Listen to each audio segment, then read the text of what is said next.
Hey guys, Metal Jesus here, and today we're going to take a look at two arcade cabinets from a company called Arcade1Up. We're going to be taking a look at the Final Fight arcade cab as well as Golden Tee. Now, I've covered Arcade1Up machines in the past on my channel, but if you're not familiar with them, they're slightly smaller versions of the ones that you would play back in the day in a real arcade. So they're a little bit under 4 feet tall. And a lot of people like these because they are flexible. You can put them in a smaller game room or say an apartment building, but they also have an optional riser that you can buy that will raise it up about a foot to make it even more comfortable to play, and you're going to see that in this video. And the way these arcade cabs come to you are in these pretty thin boxes here that you then assemble IKEA style. So if you've ever put IKEA furniture together, you're going to be right at home here. It took me about 45 minutes to an hour each to put them together. That also depends on whether you're going to be building the riser or not. Again, the riser is fairly simple. And yeah, I just found the whole process very simple, very easy to understand. You can totally do it. And then let's go ahead and take a look at Final Fight. And Final Fight is pretty cool because it includes 4 games in here. And so the 4 games included in this cab are Final Fight, obviously, 1944, which is a top-down shooter, Ghosts and Goblins, and then Strider. And by the way, in this video, I'm going to have a little help from my buddy Drunken Master Paul. And I have to say, this is a pretty eclectic mix of games. I actually like this quite a bit because Final Fight is a beat-em-up, which a lot of people love.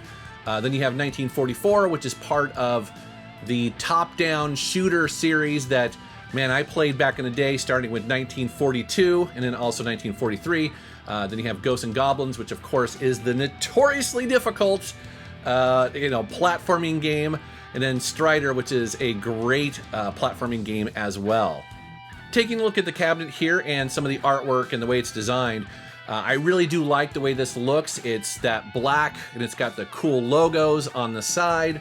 It also has I guess it's a new version of their 17-inch color LCD screen. So this is a little bit different than the ones that they put out in Wave 1. And right off the bat, we noticed that it looks fantastic. Another thing that they're doing on these newer ones that I noticed immediately was that they're putting this plastic overlay over the arcade controls. That was one of the complaints of the previous generation, that if you play this a lot, well, you might rub off the artwork, and they've solved that by putting this clear plastic over here, and I think it looks really good. And it's funny too because Paul immediately put his beer down on there, and so it's nice having it there because you just don't have to worry about it. But yeah, I really dig the look of this. I like the artwork on the side as well as the marquee at the top there. Now this one doesn't light up, but you'll see that Golden Tee's does. And then on the sides around the 17-inch LCD, they have the instructions just like you would see at the arcade. And then you'll see for this, I actually have the optional riser down below, which like I mentioned previously, raises it about a foot off the ground. And again, this is completely optional, but I really like having a riser here because I'm a tall guy, I'm 6'4", and just having it where I can actually stand up, it feels so much more comfortable to play. But again, it's optional, so if you prefer to have a stool and play that way, you can totally do that. As for the controls, it's fairly simple. You have an on-off switch there, and then you also have a volume switch, which you can go either off, medium volume, or you can go loud, and it does get pretty loud. And then for this game, you have 2 joysticks, and notice that it is the ball style, which some people like and other people prefer bat style.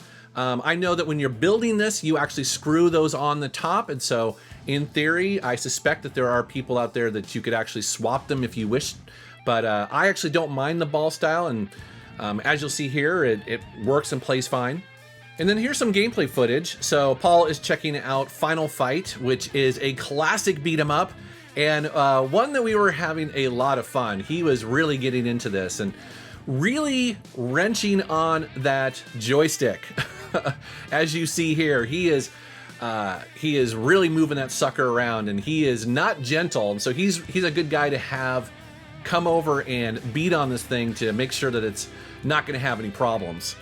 Also, I want to mention that the cab is moving a little bit, and part of that is Paul because he gets really excited playing these games, but also it's sitting on a shag carpet in my game room, and so you would obviously have better results if it was actually sitting on concrete or, say, a wood floor. And then it was time for me to check out 1944. Now, I'm very familiar with the original 1942. I used to play that shooter back in the arcades all the time. That was one of my go-to shooters. I absolutely loved it. But it's really interesting for me because I didn't play 1944. So it's cool that they include it in this cab. It's kind of a new experience for me because it's slightly upgraded graphics to the original game. So haven't played it a ton yet, but this is one that I will definitely be coming back to on this machine.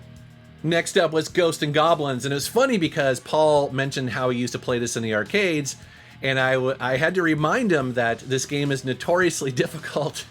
And I don't think he believed me, because I think his memory was, oh yeah, I remember that game, yeah. And then, he got destroyed. It's cool to have it on here because, again, it doesn't cost you any actual money to play the game. So you could technically play it here and just get really good at it. And, obviously it wouldn't cost you anything. You wouldn't have to be putting in quarters, But yeah, it's really cool to play. It looks great on here. And yes, it will definitely kick your butt. Nice move. Thank you. It was completely accidental. And then Strider is actually a really nice addition to this machine because obviously I'm familiar with it, but I didn't play it a lot in arcades. And this looks and plays great. This is definitely a, very challenging, but very fun, very beautiful platforming game. And it's a nice addition here. It's really cool. And now let's check out Golden Tee, one of the newer arcade cabs that Arcade1Up have released. And I have to say that Drunken Master Paul was pretty excited to check this out because while I've seen these in bars before, I don't think I've actually played it very much, but Paul definitely has. And so he was pretty pumped to check this out. I love the way he just throws his clubs around. Yeah. And this machine comes with 4 versions of Golden Tee. So it's got Classic, it's got 2K, 99, and 98. So 4 versions of the exact same game. And as you see here, it uses this precision trackball design for its control method. So let's go ahead and move through the controls here. So you obviously have the on-off button at the top as well as the volume switch, just like the previous one. And then you have right and left. So that will basically turn your golfer, I don't know what the degrees is, probably maybe 10 degrees either left or right.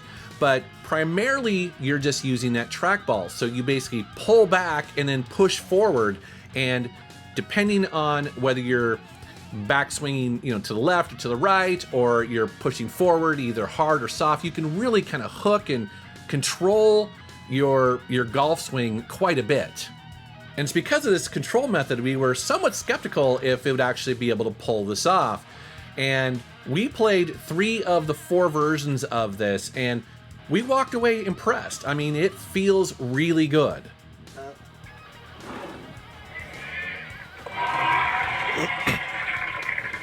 Longest putt ever. That's what she said. I also want to mention that this one has a light-up marquee, which is awesome, and frankly, every single one of these should do that. And it also comes with the riser. So the riser at the bottom there is actually designed for this one. Now, I'm actually not sure why they decided to include it in the box specifically with this one. Maybe they feel like the majority of people who would actually buy this would put it in an arcade or on a cruise ship or something like that. But just be aware that this one costs a little bit more normally, and that's because it does come with that riser. And like I mentioned, this comes with 4 versions of Golden Tee, which, boy, if you're a fan of Golden Tee and this era of golf games, well, this might be right up your alley. But I think for me, it's a little bit of a missed opportunity because I think they could have really just included one of these games and then also threw in other trackball games, right? They could have maybe included Centipede or Missile Command. It kind of feels like a missed opportunity here.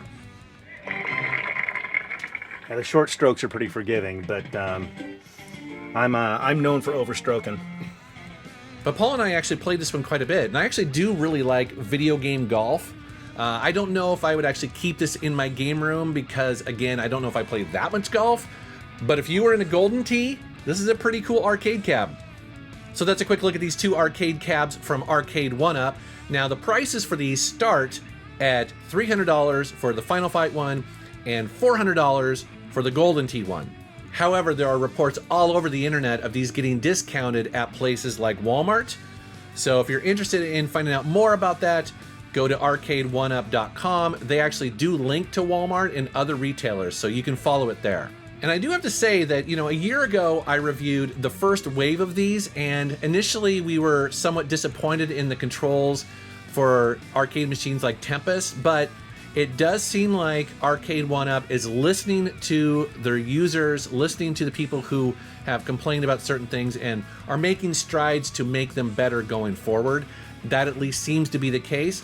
I'm very curious to see what they do with the Teenage Mutant Ninja Turtles. That'll be coming soon, as well as the Star Wars arcade machine. That one looks sweet.